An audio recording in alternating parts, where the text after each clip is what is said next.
Muy buenas tardes, señora vicedecana, señora directora y señor codirector de la carrera de doctorado, señora secretaria de posgrado, señores secretarios de nuestra facultad, queridos profesores, colegas, estimado y bienvenido profesor Ricardo Guibur, quien vamos a tener el honor de escuchar la clase inaugural de esta cuarta corte del doctorado en Derecho. Para nosotros, para esta facultad de Derecho de una universidad pública, es un acto trascendental porque habla del título máximo que emite nuestra universidad, un título que no solo es un documento legal, sino también genera prestigio para quien lo pueda aportar, porque se trata de una de las titulaciones más importantes de las instituciones tal vez que tengan la mayor valoración de nuestra comunidad, como es la universidad pública. Decía que esta es la máxima aspiración que nosotros logramos en nuestra gestión, porque queríamos reeditar nuevamente un doctorado en Derecho que ponga en valor y potencie a todos los graduados de la región nordeste. Esta es una universidad que tiene una gran potencia por encontrarse ubicada en una región estratégica. En todo el nordeste argentino no tenemos universidad pública dedicada exclusivamente al derecho de manera presencial. Esta es la única que tiene más de 65 años en esa tarea y en esta misión estamos tratando de lograr mejorar la calidad académica y también la excelencia de las producciones que generan nuestros colegas aquí en el Nordeste. Queremos que el derecho siga aportando a mejorar la calidad de las instituciones, queremos que el derecho siga aportando a mejorar los negocios jurídicos, queremos que el derecho siga aportando a corregir las desigualdades sociales que se dan en nuestra comunidad. Y para eso necesitamos reflexionar, pensar y actuar para que el derecho sea esa herramienta transformadora que todos pensamos que debe ser en nuestras comunidades. Por eso, la tarea que ustedes tienen ahora, los doctorandos en Derecho y futuros doctorados, es la tarea de construir una ciencia jurídica que sea capaz de seguir moldeando una sociedad más justa, libre e igualitaria. En ese desafío los promovemos a seguir trabajando y pensando a lo largo de todo el cursado del doctorado, no solo concurriendo a las clases y haciendo los trabajos, sino publicando en las revistas que la facultad tiene. Ahí está el doctor Bompadre, que es el director de la revista de nuestra facultad, la doctora Bianchetti, que va a ser la directora junto con la doctora Zárate y algunos miembros del cuerpo docente de esta facultad, de la nueva revista de investigación de nuestra institución. También están las comunicaciones científicas.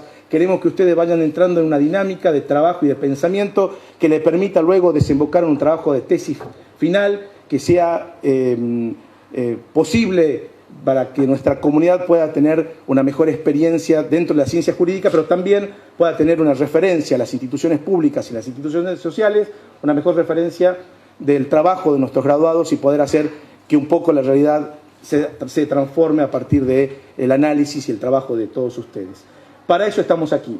Este es el gran aporte que tiene que hacer la universidad pública y que viene haciendo desde hace más de 65 años en esta región y hace más de 100 años en el país después de haber logrado y construido la universidad pública que anhelamos desde la reforma universitaria de 1918. Por esa razón, todos estamos aquí convencidos de que este propósito de construir este doctorado ha sido la mejor idea que hemos cimentado en los últimos años y reabrirlo en esta nueva corte nos va a dar seguramente grandes satisfacciones como las anteriores ediciones. No me queda más que felicitar a los organizadores, al doctor Bompadre, a la doctora Bianchetti, que han sido los que han promovido fuertemente la realización de este doctorado, a la Secretaría de Posgrado, que ha sido impulsora para que podamos seguir construyendo y acreditando esta carrera ante la Comisión Nacional de Evaluación y Acreditación Universitaria, porque nuestra universidad ha tomado la decisión de que todas las carreras de posgrado tengan esa acreditación necesaria. Nosotros lo sabemos, para los que ejercemos la profesión, lo importante que es tener una carrera acreditada, también para presentarnos a concurso ante la justicia. Recuerden que uno de los poderes del Estado es exclusivo de nuestra actividad profesional, que tenemos que mejorarla también capacitándonos y formándonos siempre. Este es el desafío que tenemos por delante. Insto a que puedan terminar todos esta carrera. Estamos muy entusiasmados con que eso sea posible y agradecerles a todos por la confianza que depositan en la universidad pública. Muchas gracias.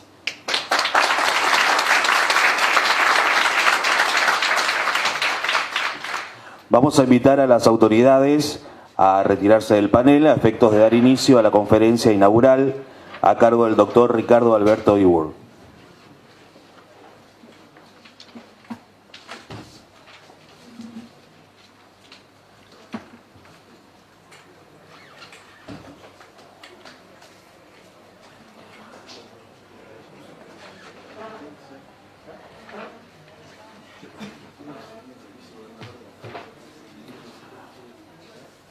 Ricardo Alberto Guibur es abogado y doctor en Derecho y Ciencias Sociales por la Universidad de Buenos Aires.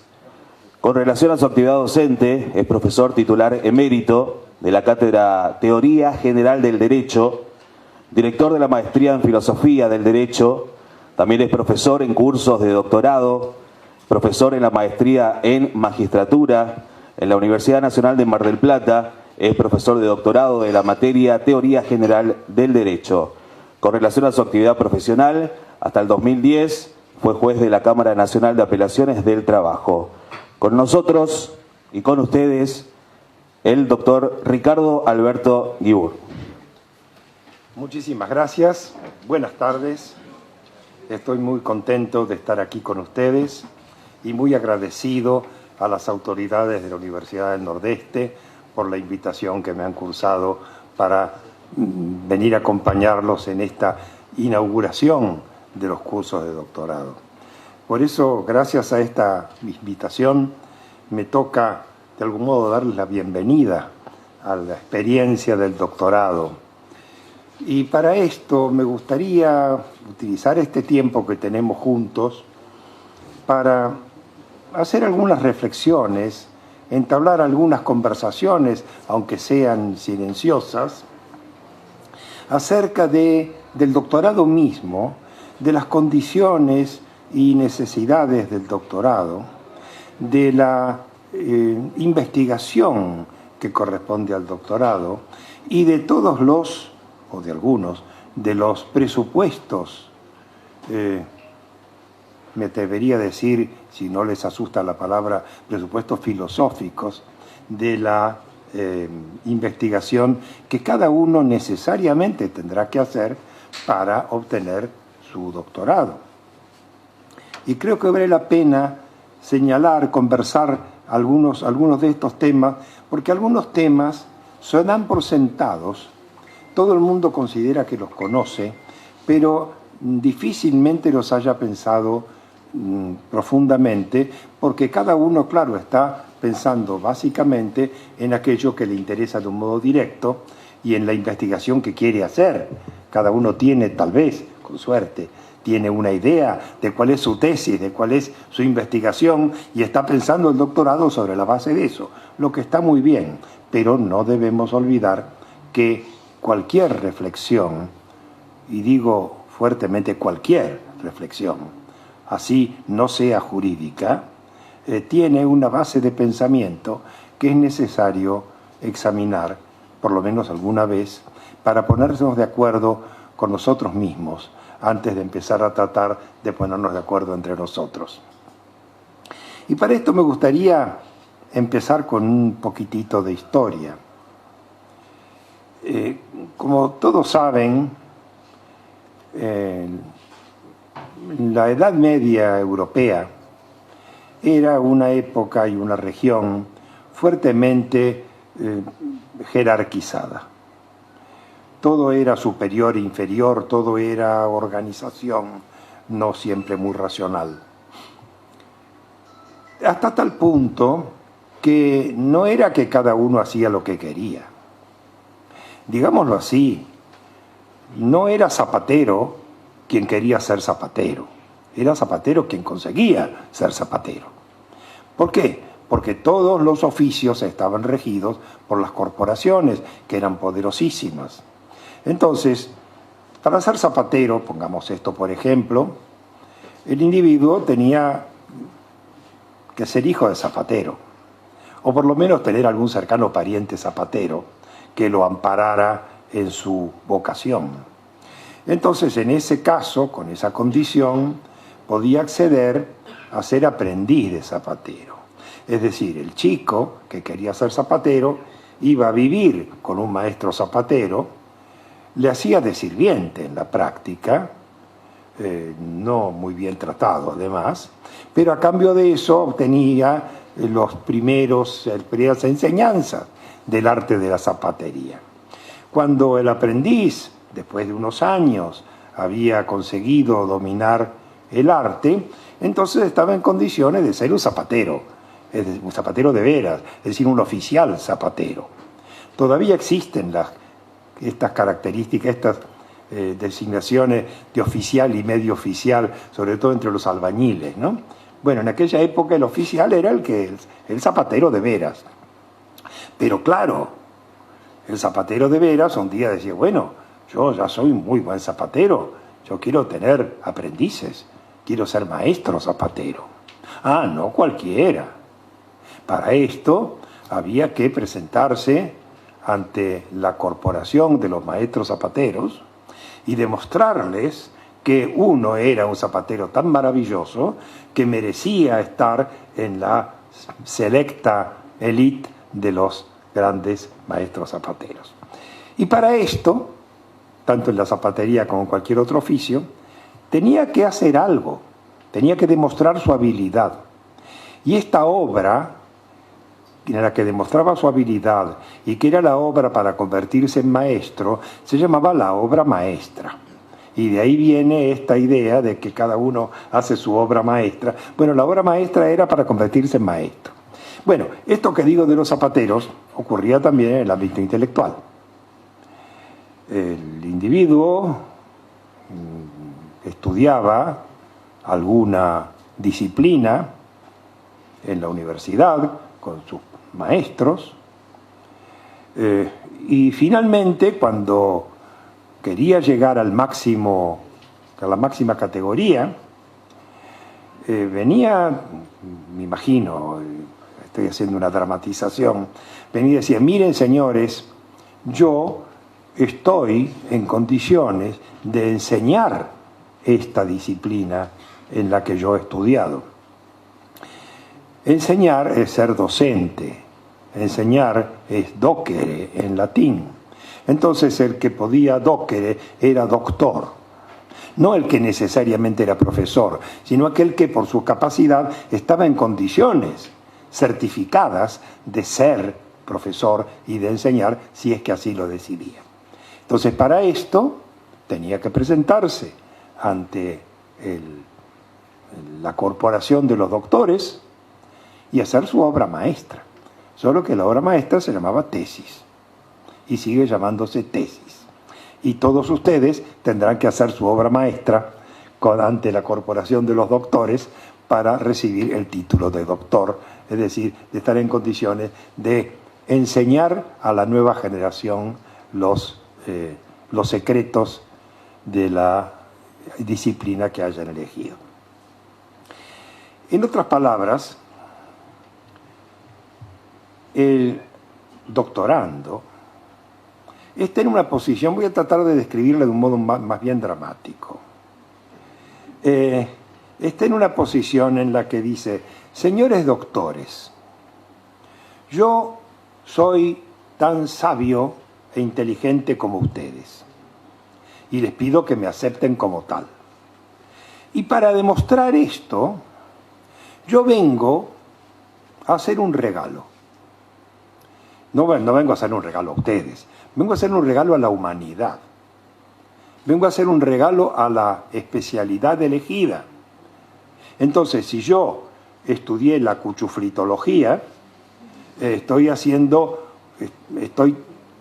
mostrando que he hecho una investigación cuchuflitológica que, no digamos que hace una revolución en la cuchuflitología, pero sí que por lo menos la hace avanzar en un punto que hasta ahora era desconocido. De modo que yo les voy a enseñar a ustedes, señores doctores, algo que ustedes no saben y yo sí, porque yo lo estudié y esto es nuevo, esto es original. Aunque sea chiquito, pero original y útil. Y en esto consiste la tesis y en esto consiste la tarea del doctorando. Ahora, el asunto es, muy bien, somos doctorandos en Derecho. ¿Qué clase de regalo podemos hacer a las nuevas generaciones en materia jurídica? Porque miren, cuando se trata de física, química, biología, etc., no digo que esto sea fácil para nada, pero la dirección está bastante establecida. Lo que hay que hacer es investigar empíricamente, hacer experimentos, y llegar a conclusiones. Si uno consigue llegar a una conclusión útil, ahí está la investigación, ahí está la tesis. Pero ¿qué se llama? ¿Qué llamamos nosotros investigación en derecho? Porque investigación empírica, trabajo de campo, algunos lo hacen, pero son muy pocos. Y los que lo hacen más bien están investigando en sociología o en ciencia política, más que en derecho propiamente dicho. Entonces, ¿qué es lo que hacen los investigadores en derecho? Para empezar, estudian lo que otros juristas han dicho o han escrito, lo comentan, lo relacionan, lo clasifican. Pero hasta ahora esto no es una tesis, esto es una excelente monografía. Para convertirse en una tesis, la monografía tiene que tener un capitulito final que diga, bueno, y ahora viene el regalo. Yo sostengo tal cosa.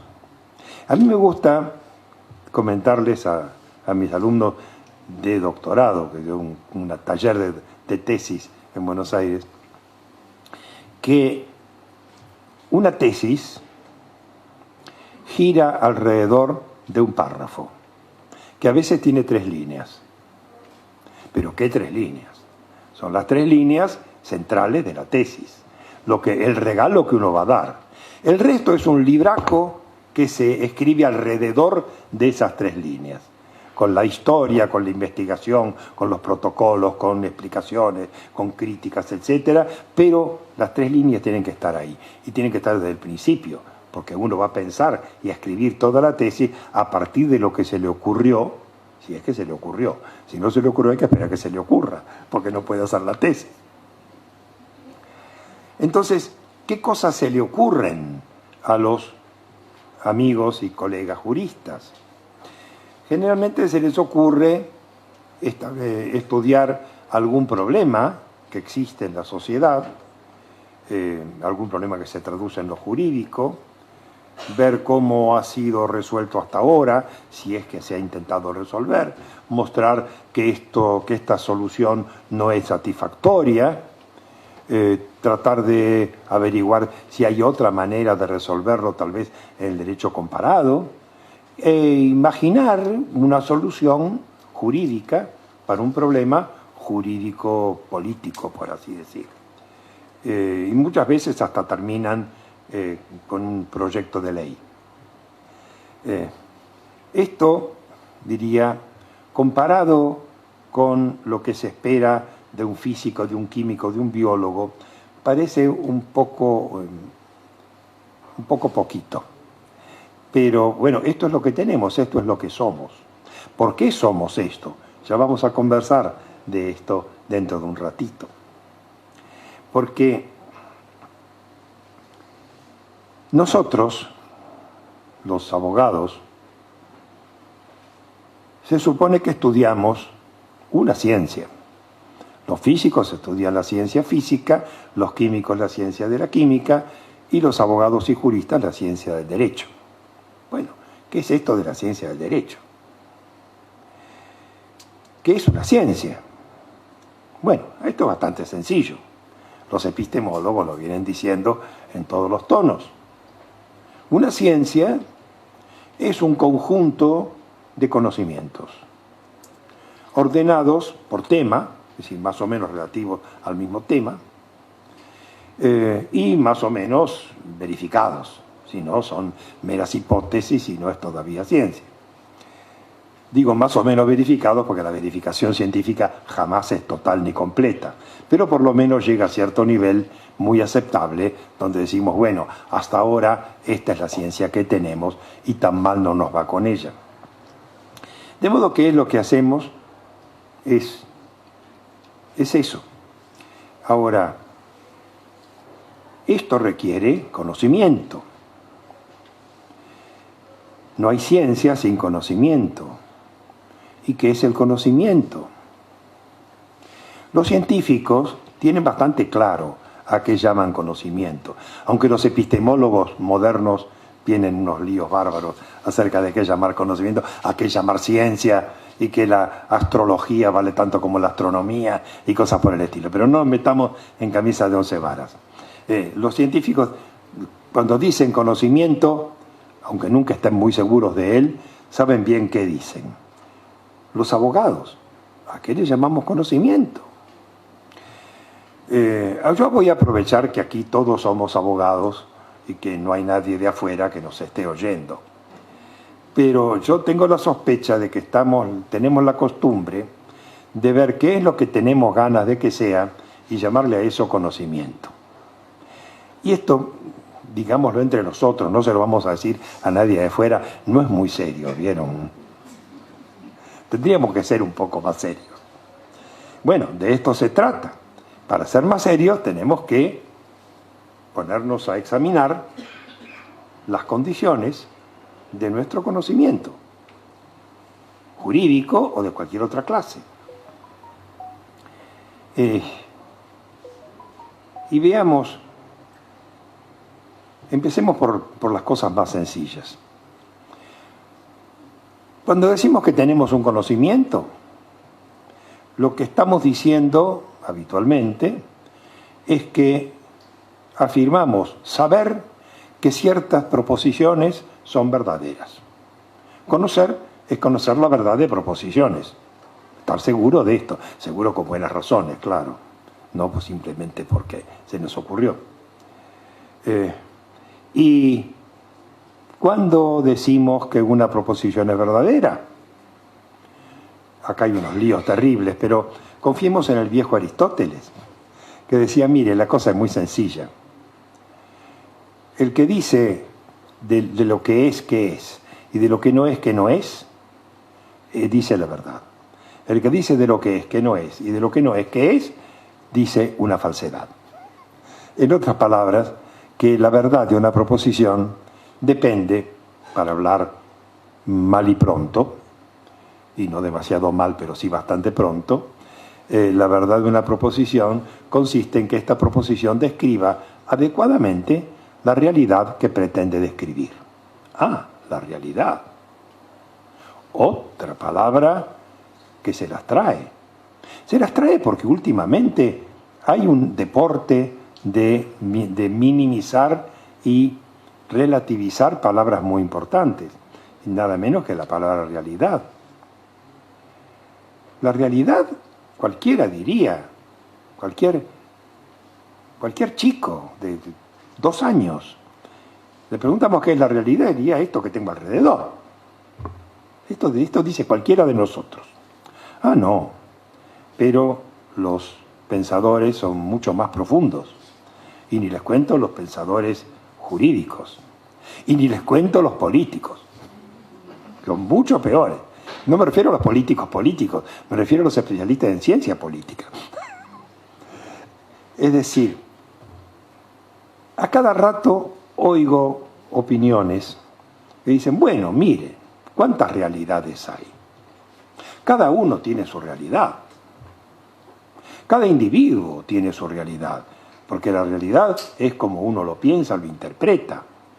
Y otros dicen, bueno, mire, no tan individual. Cada cultura tiene su realidad, porque cada grupo tiene en una época le llamaban la Weltanschauung, porque les gustaba decir en alemán, cada grupo tiene sus tradiciones, sus pensamientos, su interpretación de la realidad, sus conocimientos, y entonces cada uno tiene su realidad, o cada grupo tiene su realidad, cada cultura tiene su realidad. Bueno, pero caramba, entonces, ¿qué es la realidad? La realidad es subjetiva, la realidad es lo que uno piensa. No hay manera de pensar bien y pensar mal. Que bien o mal quiero decir acertado o equivocado. No estoy hablando de moral. No hay manera porque cada uno tiene la suya. Y a mí me gusta comparar esto para mostrar hasta qué punto, no es que no se pueda hablar así, porque cualquiera puede hablar como se le da la gana, pero para mostrar hasta qué punto es poco práctico sostener una cosa que parece tan amplia de criterio como que hay muchas realidades. Vamos a suponer que estamos de acuerdo en algo que todos queremos. Plata. Todo el mundo quiere plata. Y si nos preguntan, ¿y cuánta plata quieren? Y cuanta más, mejor. Todo de acuerdo. Bueno, fantástico. Entonces ahora, imaginemos que un gobierno muy sensible a los deseos de su pueblo, saca una ley del Congreso que dice, autorízase a todos los ciudadanos a emitir su propia moneda sin límite y como quiera, con el mismo valor legal que la moneda emitida por el Estado. Cada uno se compra su maquinita de Taiwán y imprime sus billetes y literalmente se vuelve millonario de la noche a la mañana, pues se pasó toda la noche imprimiendo billetes. Entonces al día siguiente, ya riquísimo, va a comprar el pan a la panadería. Y el panadero le dice, ¿con qué me va a pagar? Y mire, todo esto, lo que quiera. ¿Y para qué quiero su plata si tengo la mía? Mire, mi foto salió mejor en mis billetes que usted en los suyos. Es decir, el dinero ha perdido todo su valor porque es subjetivo, porque es ilimitado y cada uno lo emite como quiere. Lo mismo pasa con las palabras. Las palabras son como la moneda. Si cada uno puede usar una palabra con el significado que se le da la gana, entonces no nos entendemos y las palabras no sirven. Afortunadamente, o hablamos el mismo idioma. Cuando hablamos el mismo idioma, queremos decir que si alguien dice que esta mañana yo salí de mi casa por la ventana, me va a decir, ¿cómo por la ventana? Sí, claro, con la llave, abrí la ventana y salí caminando. No, usted quiso decir por la puerta. Bueno, yo le llamo ventana. Bueno, está bien, si usted le llama ventana, gracias por la información. Pero ya vamos a tener que hacer un diccionario bilingüe para saber cuando usted dice puerta y cuando yo digo ventana. Es decir, hay un problema de comunicación. Y el lenguaje, si para algo sirve, es para comunicarse. Y no sirve del todo tampoco para eso, pero sirve bastante. Entonces tenemos que cuidar hasta qué punto lo vamos a manejar para que siga sirviendo este fin de comunicación. Entonces, si queremos poder discutir sobre la realidad y queremos conversar con nuestro interlocutor acerca de lo que hay, él y yo tenemos que estar de acuerdo en la definición de lo que hay. Y si lo que hay es lo que hay dentro de su cabeza, él tiene derecho a decirlo. Yo también tengo derecho a decirlo. Pero lo que hay para él y lo que hay para mí no tiene nada que ver una cosa con la otra y ya no nos entendemos. Como ven ustedes, no estoy haciendo una disquisición ni política ni filosófica, sino una disquisición lingüística, de utilidad lingüística, que por supuesto tiene su base o su raíz filosófica, nada menos que el concepto de realidad.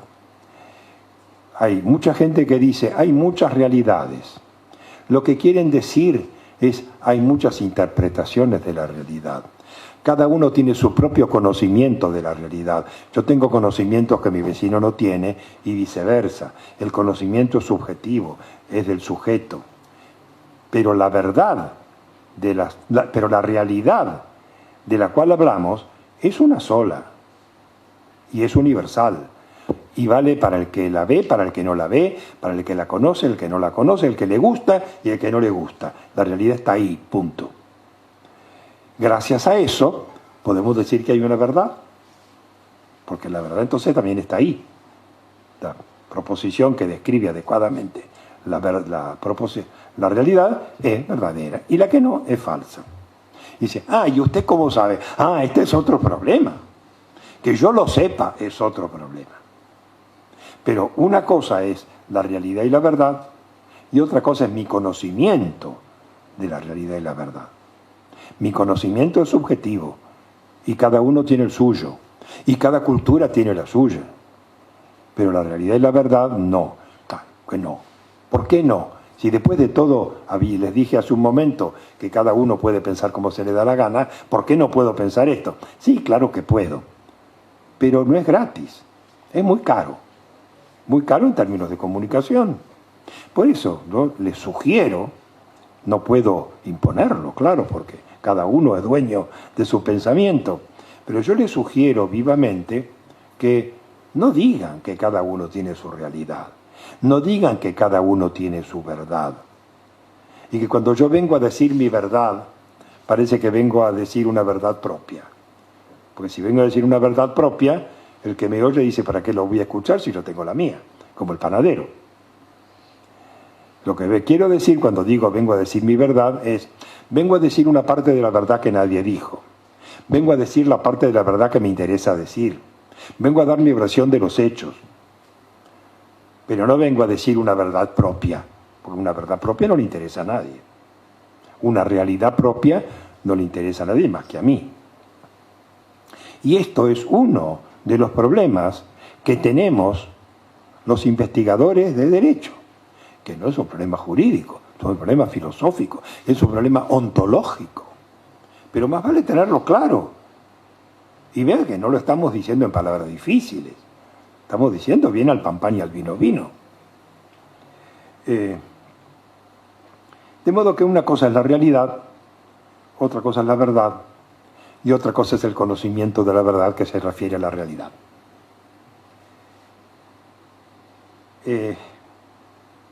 Ahora, una vez que hemos decidido que hay una realidad para todo el mundo, suponiendo que lo hayamos decidido, porque cada uno, repito, es libre de decidir otra cosa a su riesgo, viene una pregunta del millón, que afecta muchísimo al pensamiento jurídico y a todo el resto del pensamiento, pero al jurídico de un modo tremendo. Muy bien, en esta realidad que está por ahí y que nos rodea y que rodea a todo el mundo, ¿qué hay? Y hay cosas, hay gente. Bueno, muy bien, cosas y gente. Y además de eso hay algo más. Y hay un montón de gente que dice, sí, claro que hay algo más. Porque miren, las cosas, los vasos, la jarra, las personas, el techo, estas cosas materiales forman parte del universo real, de la realidad material, de la realidad sensible, que se puede aprehender mediante los sentidos. Pero al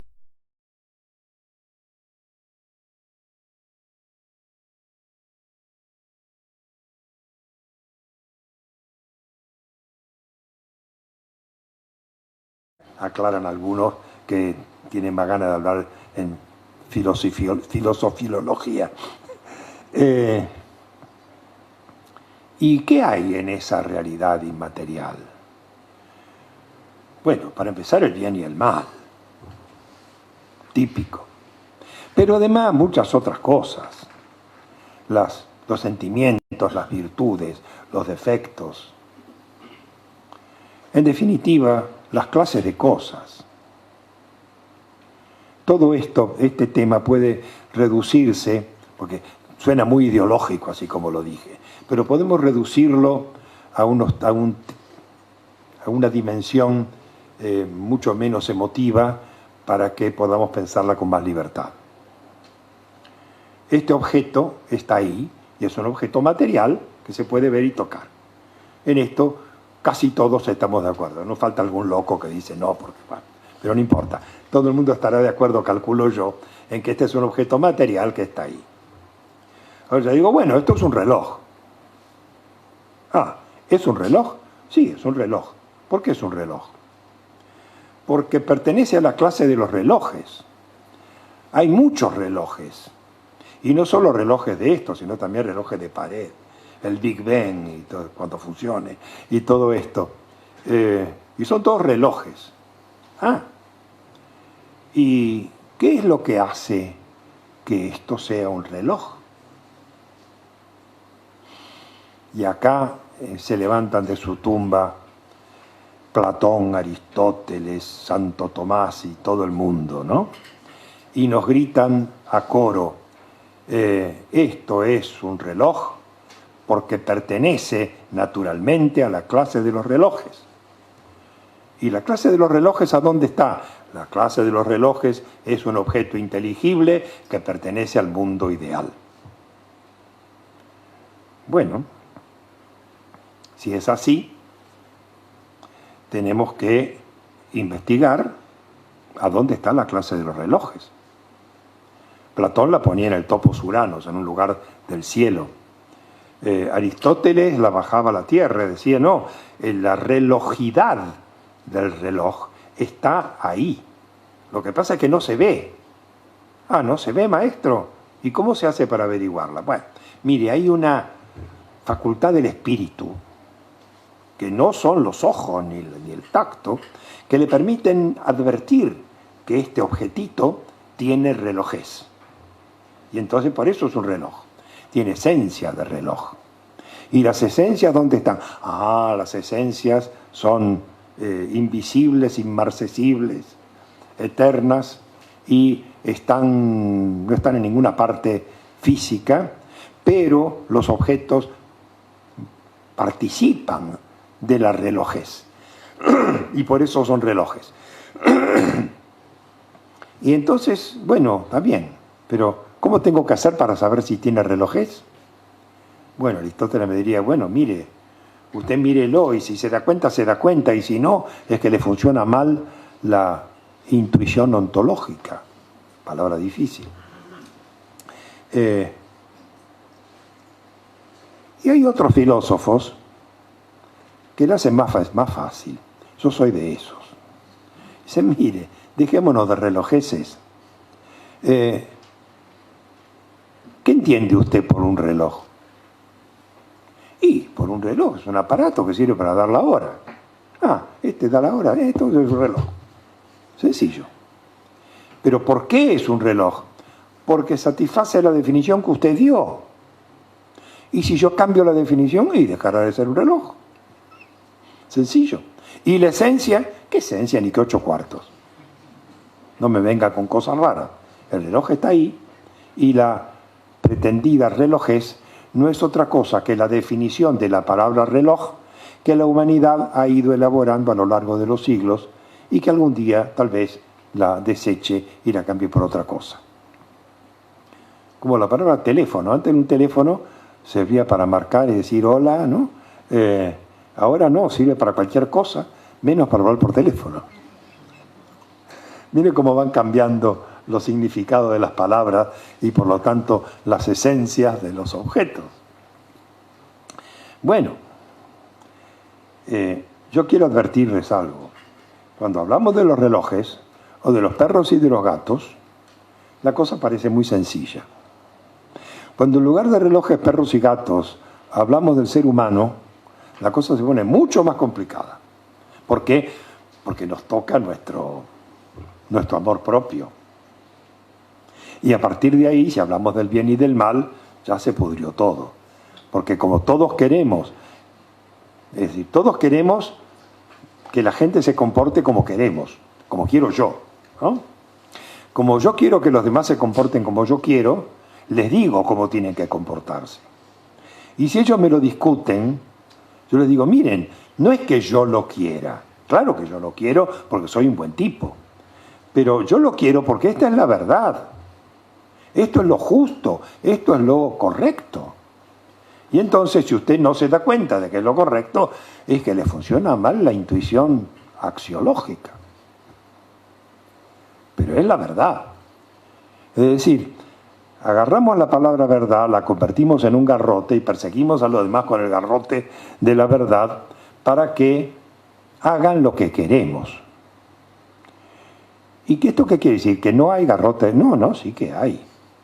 Porque es verdad que en este momento en la ciudad de Corrientes es de día. Si alguien dice que es de noche, está equivocado. Hay verdades. Ahora, si empezamos a discutir sobre el aborto, y unos levantan la mano a favor y otros levantan la mano en contra, y tanto unos como otros dicen que están con la verdad. ¿Quién está equivocado? Bueno, para que alguien estuviera equivocado, tendríamos que tener un método que permitiera decidir quién está equivocado. Porque para saber si es de día o de noche, hay un método infalible.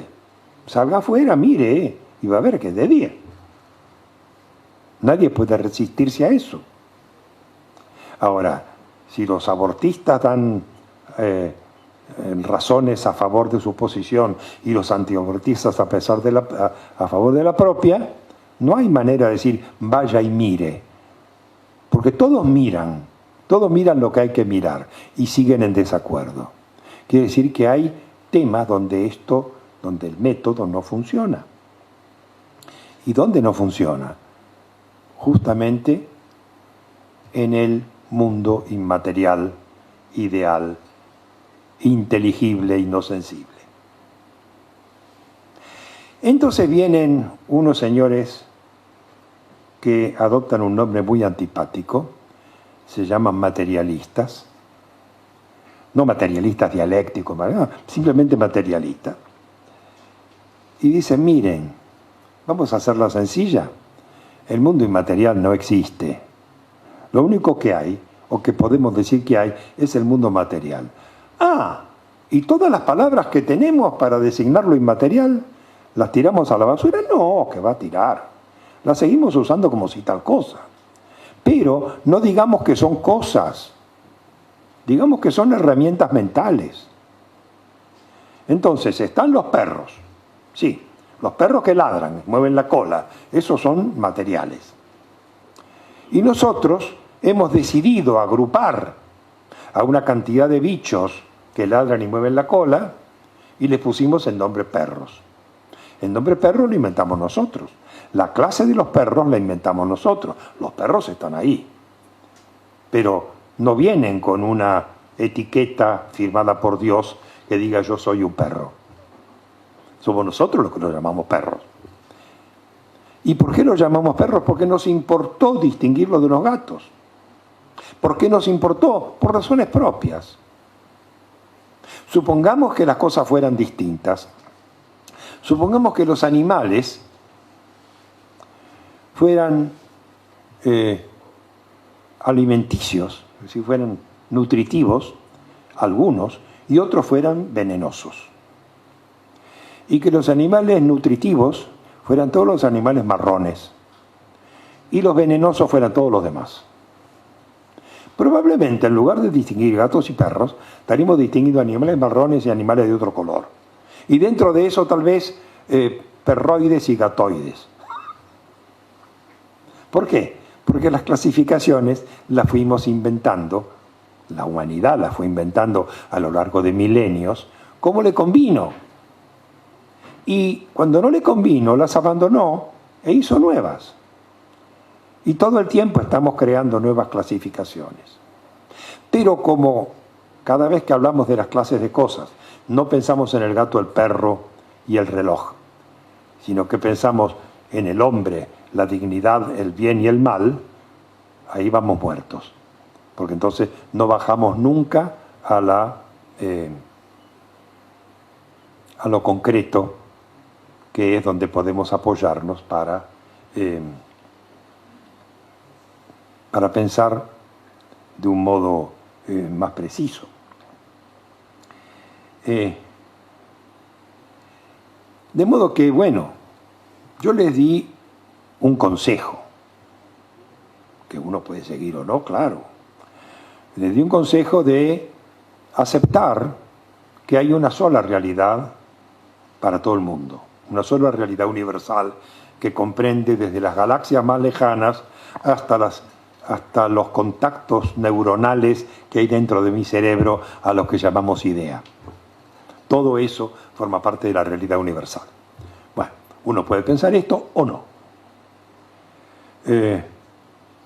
También me gustaría suponer que esta realidad universal, pequeños pedacitos de esta realidad universal, pueden describirse correctamente. Y cuando se describen correctamente, estas descripciones son verdaderas. Y cuando no, son falsas.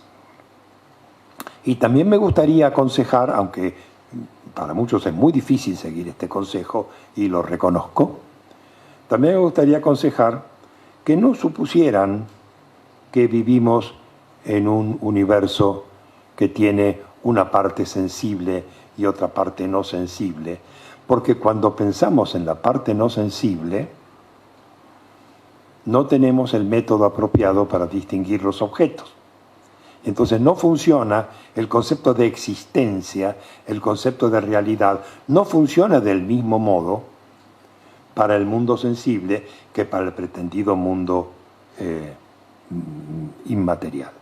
Y esto es un problema gordo, que tratamos de no verlo porque nos importa mucho, políticamente nos importa mucho, sostener que hay un mundo ideal con verdades con B corta mayúscula, que queremos imponer a nuestros conciudadanos.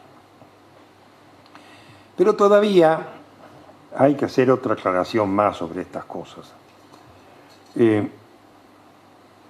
Nosotros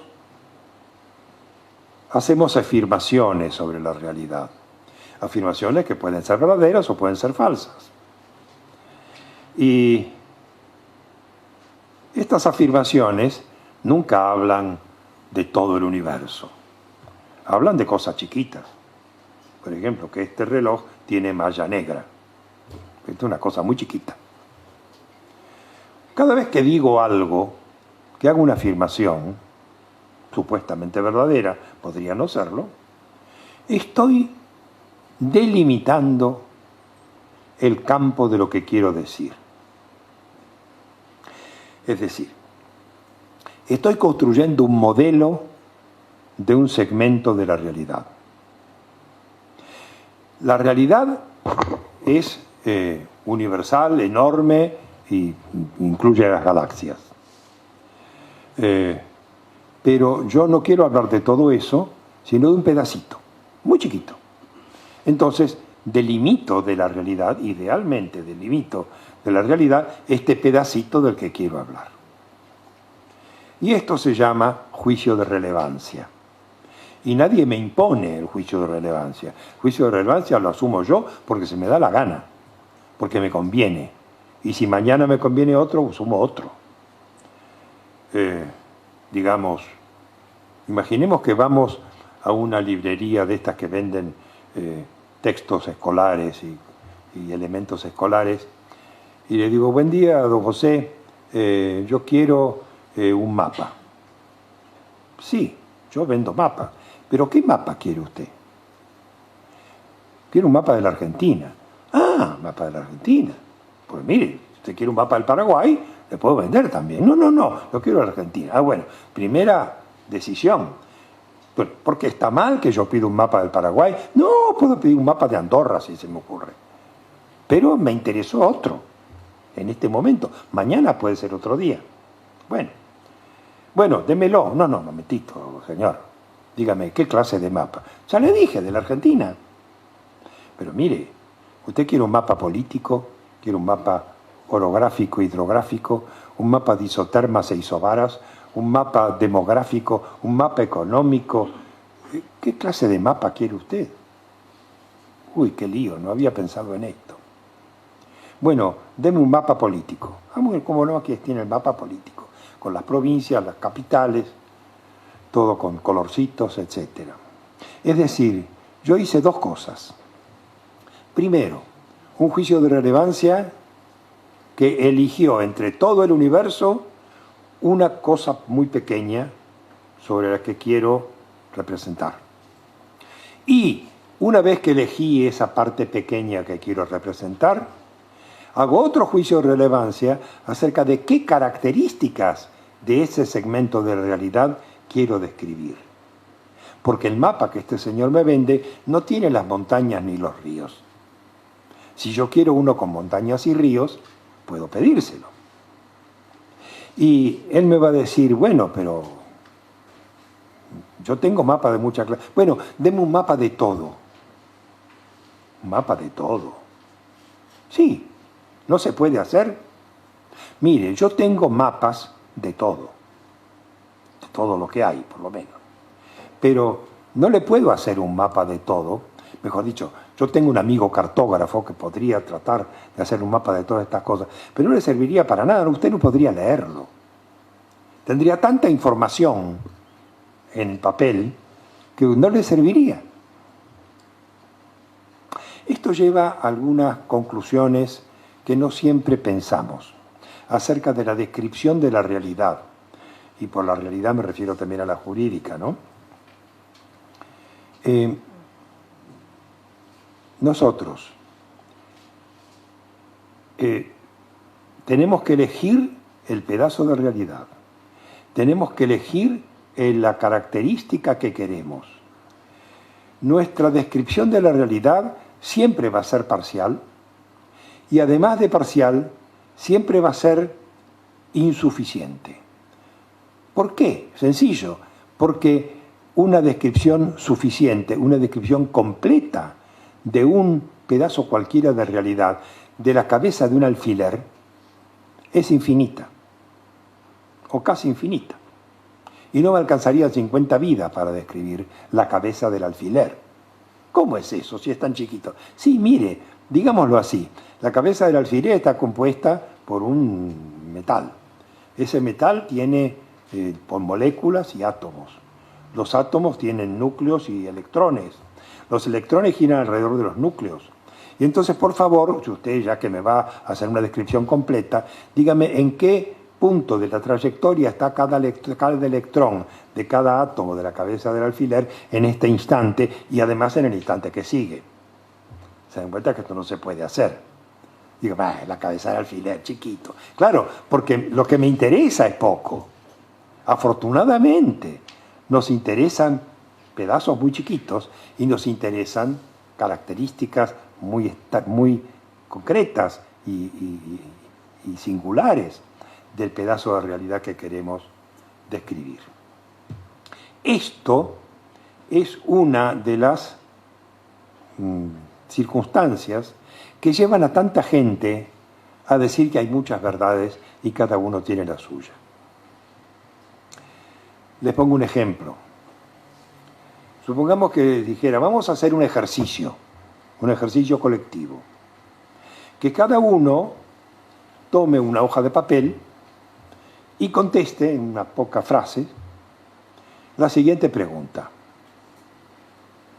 ¿Qué está sucediendo aquí ahora? Y cada uno escribe. Recogemos las hojas y cada uno dice, estamos en una clase inaugural del doctorado de la UNE. Otro dice, estamos en un salón que tiene capacidad para mucha gente. Otro dice, hay reunidas acá tantas personas. Otro dice, de las personas que están reunidas acá, hay tantos varones y tantas mujeres. Otro dice, estamos en un lugar iluminado eléctricamente. Y todos tienen razón. Entonces dice, ¿vio? Cada uno tiene su verdad. No, macana. Cada uno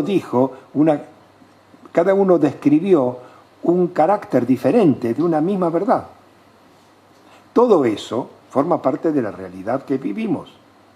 Pero cada uno es libre de prestarle atención a la característica que se le dé la gana y describirla con verdad. Entonces todos dicen la verdad, pero todas esas verdades son compatibles. Ninguna contradice la otra. Si alguna contradijera a la otra, alguna tendría que estar equivocada. Mientras que no, es como si dijéramos así. Estamos haciendo, la humanidad está construyendo un mosaico representativo de la realidad. Claro, el mosaico es inmenso. Y hay pedacitos y teselas del mosaico, amontonadas por aquí y por allá. Y cada uno agarra una y se imagina en qué parte del mosaico va. Y dice, yo creo que esta tendría que ir acá y voy a poner otros mosaiquitos de tal modo que más o menos encaja. Y si acierta, está diciendo verdades. Pero esas verdades son nada más que pequeños pedacitos del mosaico general, que es la gran verdad universal que por supuesto nadie conoce, porque no somos dioses. Pero si fuéramos dioses, sí conoceríamos el mosaico entero y sabríamos qué lugar tiene cada tesela en ese mosaico. Como somos finitos e imperfectos, hacemos lo que podemos. Y debería decir, y no nos va tan mal después de todo. Porque con las ciencias, que no son perfectas, nos va bastante bien. Y vamos avanzando. Y sabemos todo lo que vamos a saber, todo lo que sabe la humanidad. Es como una pequeña islita de conocimiento en medio de un océano inmenso de ignorancia. Y lo que podemos conseguir es ampliar un poco la islita, agregarle unos granitos de arena a la playa de la isla para poder poner el pie un poco más adentro en el mar, y punto. Pero esto es muy valioso para nosotros. Y este es el conocimiento humano, que no debería ser menospreciado, pero que tampoco debería ser, como podría decir, pensado de una manera que no funcionara.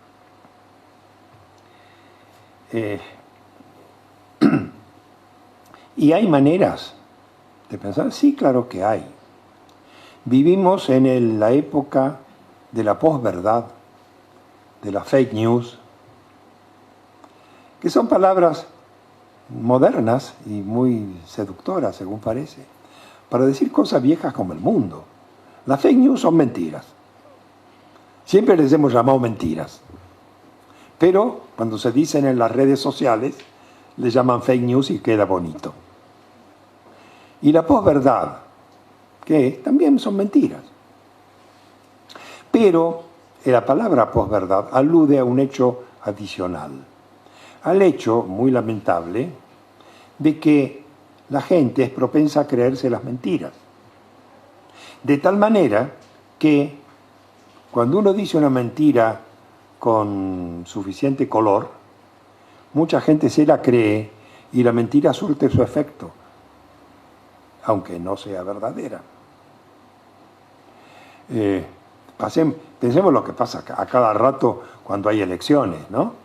Donde hay algún candidato que recibe una acusación, fulano, mire, hizo esto, lo demás allá. Esto aparece 2 días antes de las elecciones, cuando ya nadie puede verificarlo. Entonces este tipo tiene menos votos. Después se verifica que no, que era falso. Ah, pero la elección ya pasó. Esta es la posverdad. Bueno, no nos creamos tonterías. La posverdad es mentira, mentira creída, peor todavía, y tratemos de no perdernos en las palabras de moda y tener en claro los conceptos básicos de nuestro pensamiento. No porque yo venga a decirles a ustedes cuáles deben ser los conceptos básicos de nuestro pensamiento, sino porque cada uno de nosotros, por su cuenta, para su uso y a su propio riesgo, tiene la responsabilidad de pensar estos criterios, estos conceptos, y adoptarlos como le venga mejor. Y una vez que se adoptó como le venga mejor, atenerse a ellos. Y cuando resulte que no le funciona, rebobinar, recalculando, como dice la señora española del GPS, y pensarlo de nuevo. Pero esto lo tenemos que hacer antes que nada. Porque si no, vamos a estar haciendo disquisiciones muy raras acerca de cuál es la verdadera naturaleza del interés superior del menor, cuál es la verdadera naturaleza jurídica del contrato de leasing o de la franquicia. Es decir, los abogados, los juristas, se la pasan discutiendo temas que no discutirían, o por lo menos no discutirían de la misma manera, si hubieran pensado antes estos problemas, que no los piensan porque dicen estos no son jurídicos, son filosóficos. Y la filosofía es una cosa muy complicada para especialistas. Así que lo piensen ellos, y yo me quedo con la práctica. Terrible. Otra advertencia que querría hacer. Teoría y práctica. Estamos demasiado acostumbrados a decir, mire, esto que usted dice está muy bien en teoría, pero en la práctica es otra cosa. Bueno, mire, si la práctica es otra cosa, no está muy bien en teoría, está mal en teoría. Si una teoría no sirve para la práctica, es mala teoría. Y si una práctica no tiene claro en qué teoría se funda, corre el riesgo de ser una mala práctica. No de no funcionar, porque si no funcionara no sería práctica. Pero corre el riesgo de estar funcionando mal y que no nos demos cuenta. Porque con una buena teoría podríamos probar otra práctica mucho mejor.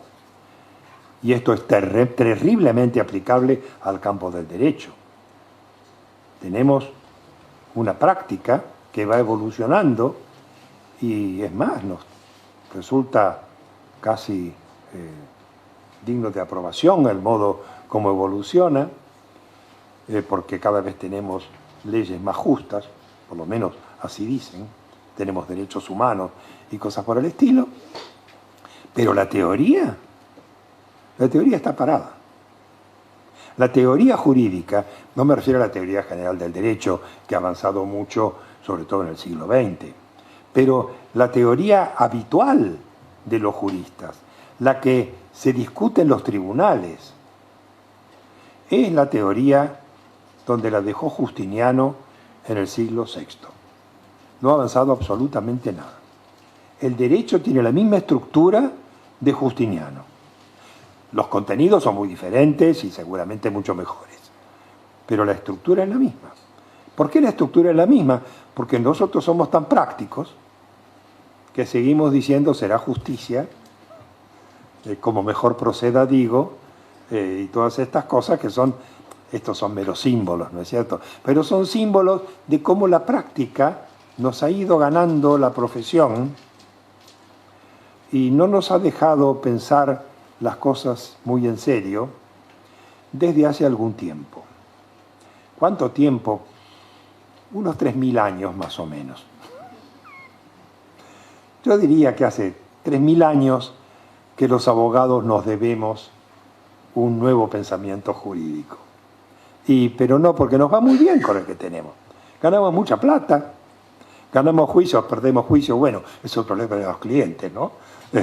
Pero los abogados siempre siguen trabajando y cuanto más complicadas son las cosas, mejor, porque hay más líos, más conflictos y más discusiones, y además no solamente hacemos juicios, sino que escribimos artículos, publicamos tratados, enseñamos en la universidad. Miren qué fantástico, somos una maravilla.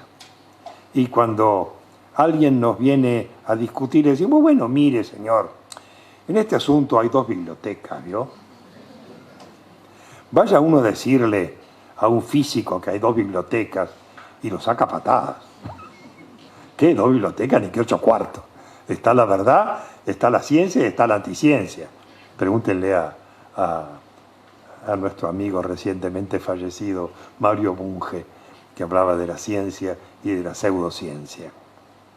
Bueno, nosotros venimos haciendo pseudo-derecho desde hace 3.000 años. Y no nos va tan mal, claro, a nosotros no nos va tan mal. Pero a los usuarios de nuestros servicios, que son los ciudadanos, hace muchos siglos que les va mal. Y que vienen protestando. Y nosotros decimos, bueno, mire amigo, el derecho no es una ciencia exacta.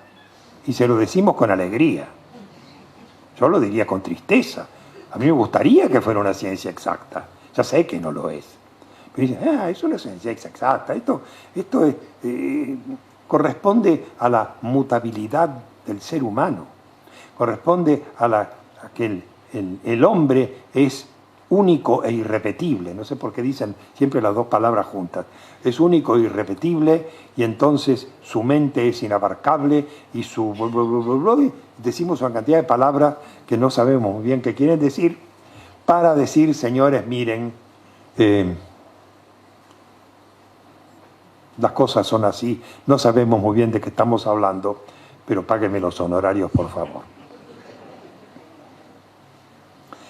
Les quiero contar un cuento sobre esto, porque me parece que viene al caso. Un cuento de Asimov. Ustedes saben que Isaac Asimov escribió un montón de cuentos de ser especialista en robots, ¿no? Y entonces él escribió muchísimos libros sobre robots y él imaginaba que los robots tenían las llamadas 3 leyes de la robótica, que estaban impresas en sus circuitos, de modo que la habían inventado los seres humanos para evitar tener problemas con los robots. Entonces, los robots literalmente eran físicamente incapaces de violar ninguna de estas leyes. Y estas leyes eran 3. Primera, un robot no debe nunca causar daño a un ser humano, ni permitir por su omisión que un ser humano sufra daño. Segunda ley, un robot debe obedecer las instrucciones de un ser humano, a menos que estas instrucciones entren en conflicto con la primera ley. Tercera ley, un robot debe preservar siempre su propia integridad, a menos que esto entre en conflicto con alguna de las 2 leyes precedentes. Punto. Bueno, hay un cuento, uno de los cuentos de Asimov, se llama ¿Qué es el hombre?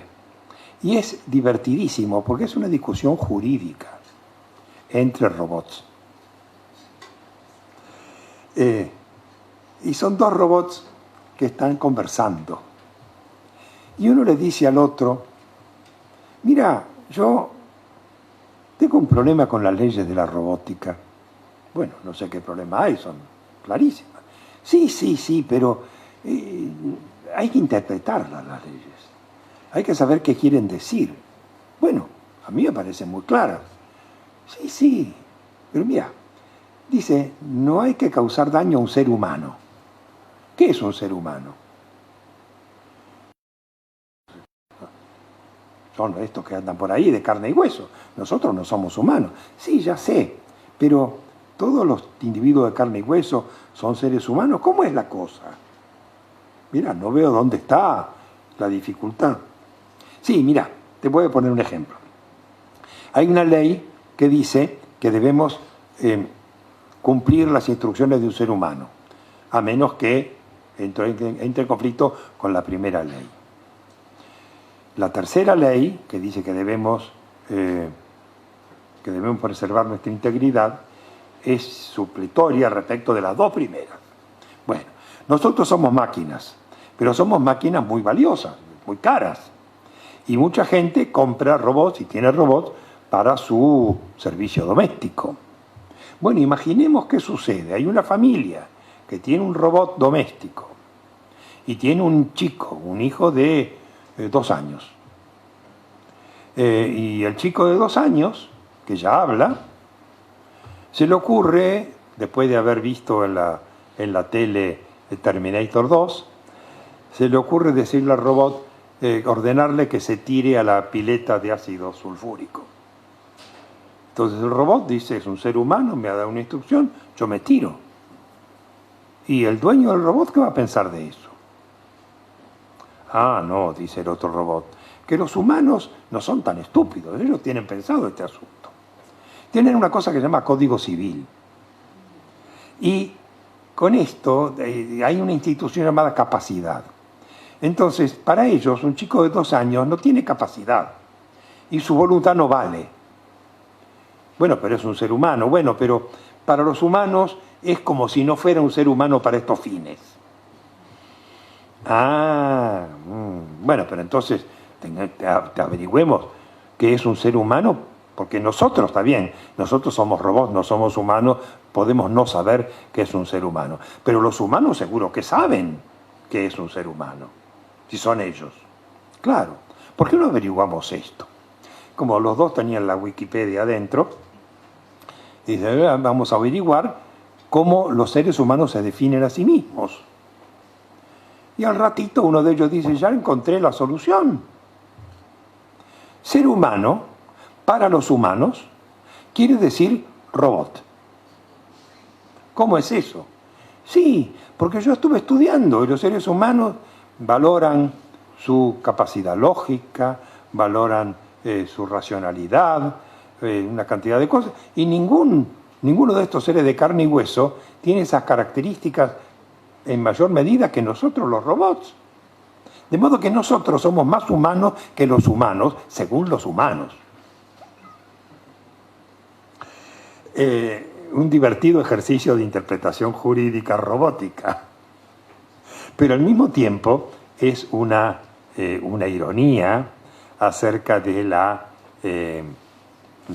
autocomplacencia con la que lo definen y se llenan la boca hablando de la humanidad, los valores de la humanidad, etcétera, etcétera, cuando humanos hay de toda clase y cada uno tiene adentro su angelito y su demonito, ¿no?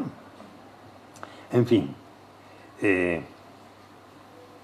como ven ustedes, todo esto empieza a mezclarse y las bases del pensamiento de cada uno de nosotros empieza a sentir pequeños pinchazos como para decir, ¿no valdría la pena pensar de nuevo este asunto? No para pensar distinto que como venimos pensando, sino para estar más seguros de por qué pensamos como venimos pensando y no de otro modo.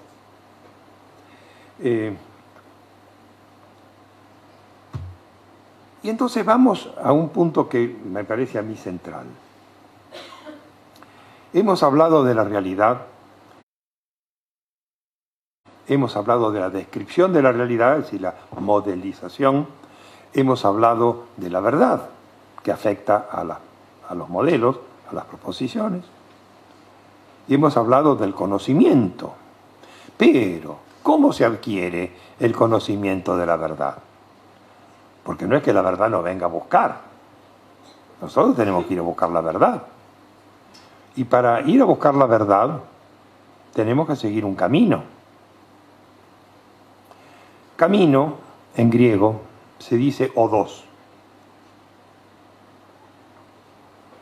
Y el camino que lleva más allá de donde estamos, se llama meta odos, es decir, método.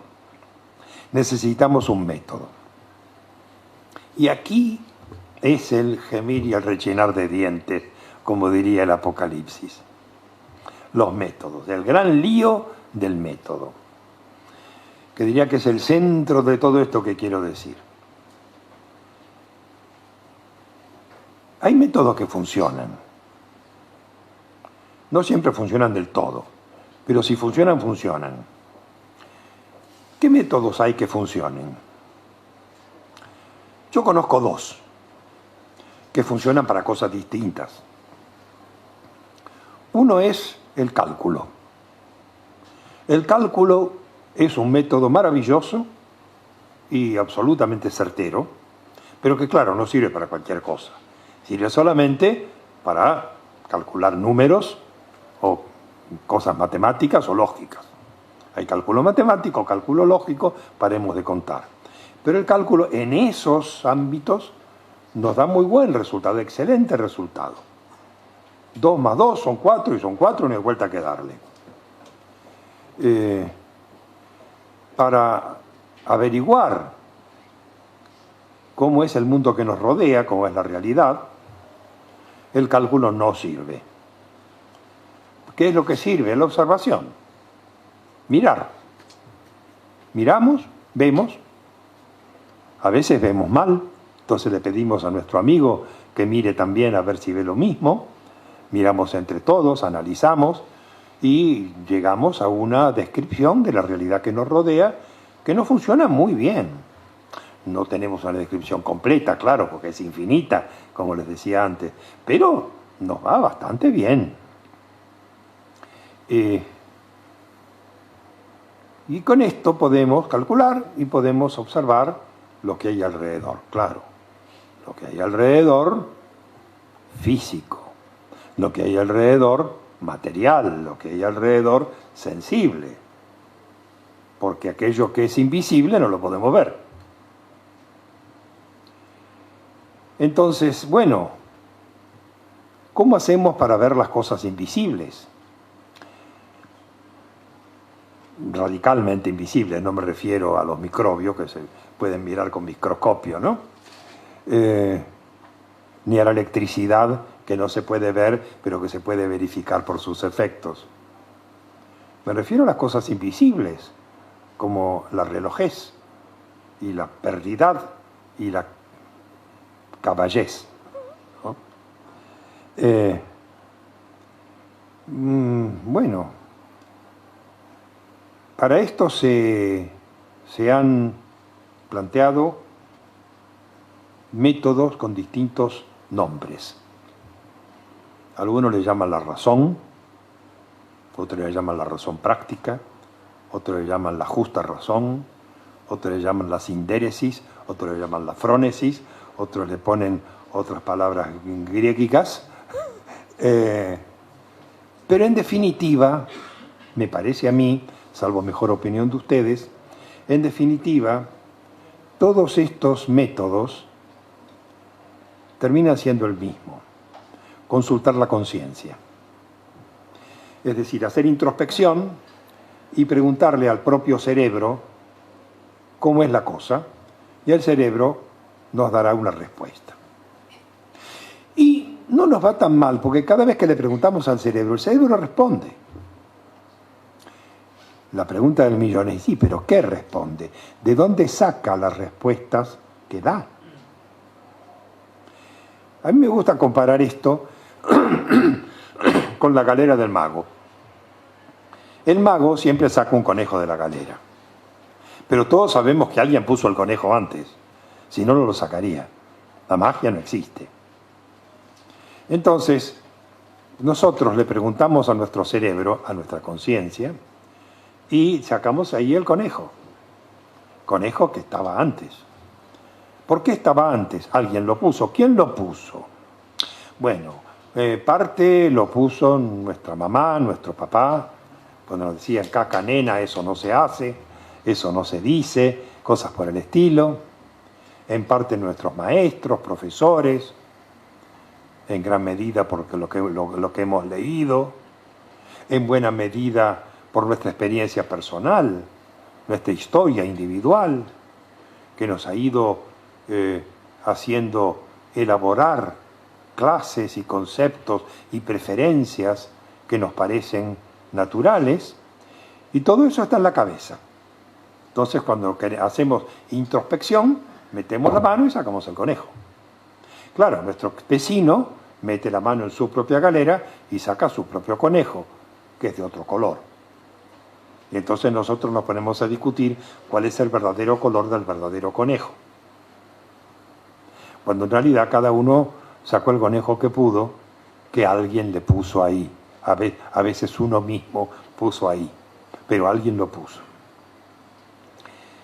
Esto me parece a mí que es el gran peligro que corremos cuando nos ponemos a pensar. Y sobre todo cuando nos ponemos a pensar en derecho. Es decir, nos pasamos diciendo que ciertas afirmaciones son razonables. ¿A qué llamamos razonable? Razonable quiere decir lógico. Pero nosotros no queremos decir lógico. Por razonable queremos decir que está bien, que es digno de aprobación. Y lo que dice el otro es irrazonable, o es irracional, todavía más fuerte. Pero que estamos hablando de lógica, no, estamos hablando de preferencias. Y cada uno que tiene una preferencia fuerte piensa que la preferencia opuesta del otro es irracional. Y no es que sea irracional, es la preferencia que alguien le puso en su galera, o que él mismo se puso en su galera. Pero entonces, cuando nosotros usamos este método, encontramos divergencias. Y cuando encontramos divergencias, ¿qué hacemos? Lo racional sería decir, bueno, busquemos un método común a los dos que permita dirimir la controversia y ver quién está equivocado, quién tiene el conejo verdadero y quién tiene el conejo falso. Pero este método no existe. Entonces apelamos a otras soluciones. Una solución es invocar una autoridad supraempírica, como la autoridad divina. Otra es invocar el consenso general, que da base a la democracia. Y otra, extremadamente común y muy eficaz, es agarrar a garrotazos al otro, que es lo más seguro, ¿no? También a veces argumentamos. Y la argumentación es una manera imperfecta y bastante civilizada de tratar de dirimir controversias, pero no da ninguna garantía, porque en definitiva las argumentaciones terminan en premisas que son propias de cada uno, y si las premisas no coinciden, la argumentación tampoco va a coincidir. Piensen ustedes, como decía hace un rato, entre abortistas y antiabortistas, y vamos a ver que los argumentos se entrecruzan, pero no se chocan. Es decir, ninguna de las dos partes admite los argumentos de la otra porque le parecen irrelevantes en algún aspecto o en alguna medida. Entonces no funciona la argumentación. Bueno, hacemos todas estas cosas, pero ninguna de ellas nos da un resultado equiparable al resultado que nos dan la observación y el cálculo. El cálculo nos da un resultado preciso e irrebatible, solamente para las cosas para las que da resultado, que son poquitas. La observación nos da resultados no siempre irrebatibles, pero muy buenos para la enorme mayoría de las cosas. La ciencia está hecha de eso, está hecha de observación y a veces se sirve del cálculo como auxiliar, pero básicamente es observación. Ahora, estos dos métodos son confiables, cada uno a su manera, son confiables. Ahora, el método de la conciencia es confiable. Y cada uno de nosotros puede caer en la trampa de decir, claro que es confiable, si es mi mente. Yo le pregunto a mi conciencia, y yo confío en mi conciencia. Sí, claro, bueno, qué gracia. Así cada uno puede confiar en lo que quiere. Pero el asunto es, ¿cómo dirimimos la controversia entre dos conciencias? ¿Hay una superconciencia? Y si no, ¿cómo hacemos? Bueno, esto creo que es el problema más grave que estamos enfrentando.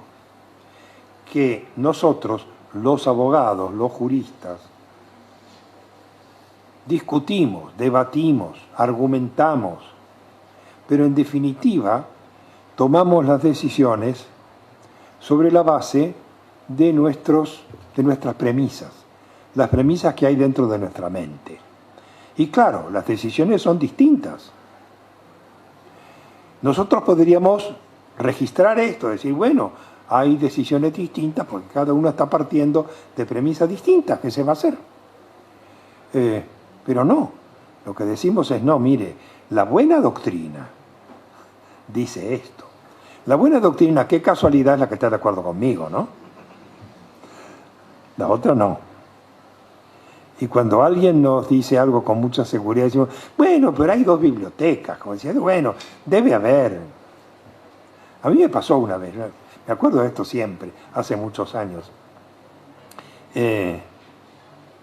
Yo estaba en la justicia y durante toda mi gestión, desde el punto de vista interno, traté de defender a capa y espada los concursos de oposición y antecedentes para la provisión de cualquier cargo judicial de funcionarios y empleados. Y esto enfrentaba serias dificultades y controversias. Y un día apareció un camarista nuevo.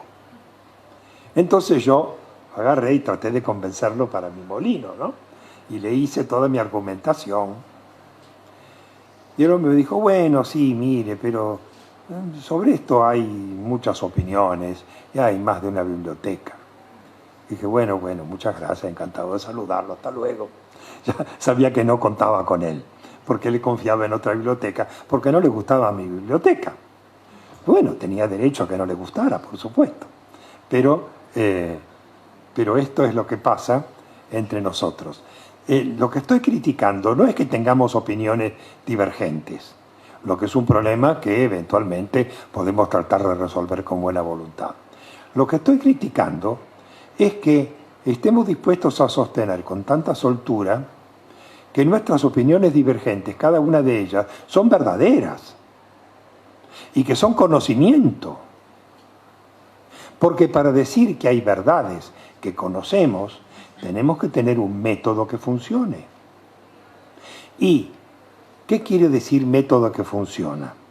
Yo voy a proponerles una definición que ustedes aceptarán o no, según se les dé la gana. Pero yo diría que un método que funciona es un método que cumple 3 condiciones. Primera condición, que me da siempre el mismo resultado. Si me cambia el resultado de hoy, saber, hay algo que anda mal. Segundo, que le dé el mismo resultado a cualquier otro también. Porque si a mi vecino le da el mismo método otro resultado, algo anda mal.